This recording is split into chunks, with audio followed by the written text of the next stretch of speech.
सातारा जिल्हा मित्रमंडळ नवी सांगवी व संस्कार प्रतिष्ठान पिंपरी चिंचवड यांच्या आवाहनाला प्रतिसाद देत एक हात मदतीचा या भावनेतून मराठवाडा जनविकास संघाचे संस्थापक अध्यक्ष वृक्षमित्र अरुण पवार आणि लोकनियुक्त आदर्श सरपंच बालाजी पवार मित्र परिवार यांच्या सहकार्याने दुर्घटनाग्रस्त इरशाळवाडीतील आदिवासी बांधवांसाठी वस्तू रूपात मदत करण्यात आली। यामध्ये 25 सतरंजी, 40 ब्लँकेट, लहान मुलांसाठी 50 स्वेटर, 20 मोठे स्वेटर, लहान मुलामुलींसाठी 70 ड्रेस, 200 साड्या, 30 बेडशीट, 50 टॉवेल, 50 नॅपकिन, 20 छत्र्या या साहित्याचा समावेश आहे।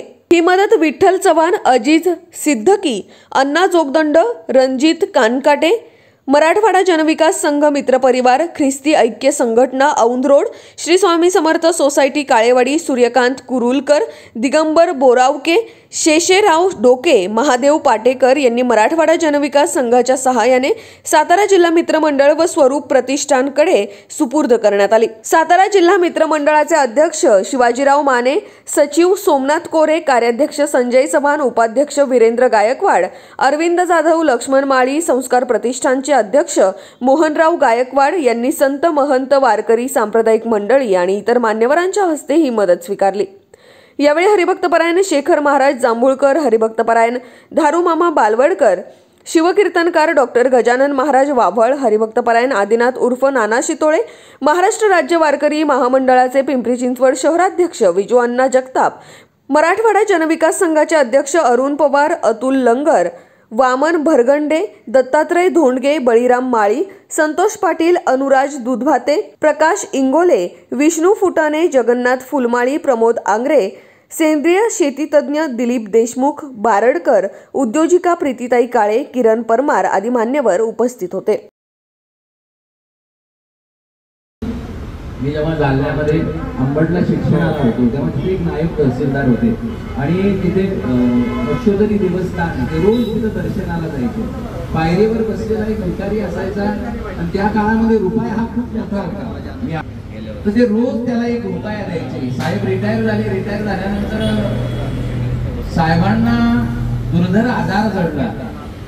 रिटायर झाल्यानंतर साहेबांनी सगळं पोरांमध्ये वाटून टाकलं होतं। पोरं आपापल्या संसाराला लागून गेली होती। ते आपल्या निसर्गरम्य परिसरामध्ये छोटंसं घर असायचं, पण असा दुर्धर आजार जडल्यानंतर ते पैसे जमा करण्याकरिता मुलांना नाणू करायला सुरुवात केली। तेव्हा सहज जसं नित्य नेमानं ते दर्शनाला जायचे तेव्हा त्या पायऱ्यावर बसून होते तेव्हा ते बाजूचा जो ज्याला नियमितपणे रुपये द्यायचे त्याला विचारलं, म्हणे साहेब आज तुम्ही नाराज दिसताय?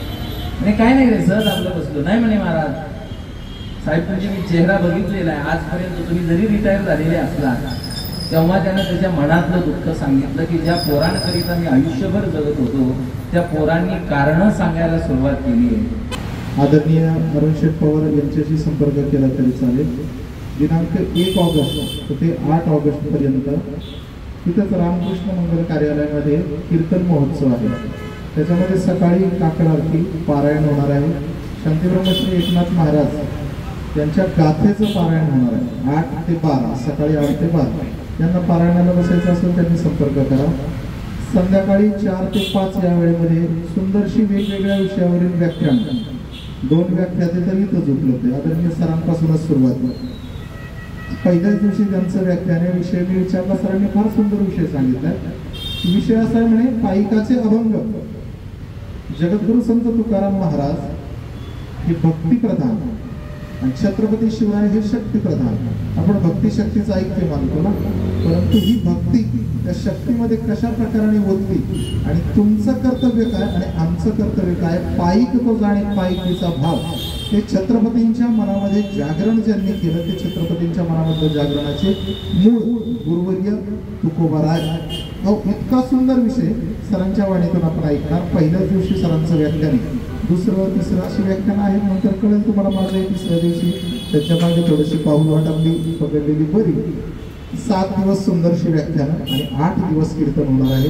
ज्यांना पारायणाला बसायचं त्यांनी बसा। महाराष्ट्रातील दिग्गज कीर्तनकारांची कीर्तन आहे। व्याख्यानही सुंदर आहे। प्रवचनांना थोडा क्राऊड कमी झाला आणि तरुणांना मार्गदर्शन व्हावं या हिशोबाने आणि तो निर्णय बदलला की व्याख्याने व्हावी, वेगवेगळ्या समाजाच्या आयामांना स्पर्श व्हावा या हेतूने व्याख्यानं धरली आणि संध्याकाळी 7 ते 9 या वेळेमध्ये सुंदरसं कीर्तन। 8 तारखेला काल्याने समारोप होईल।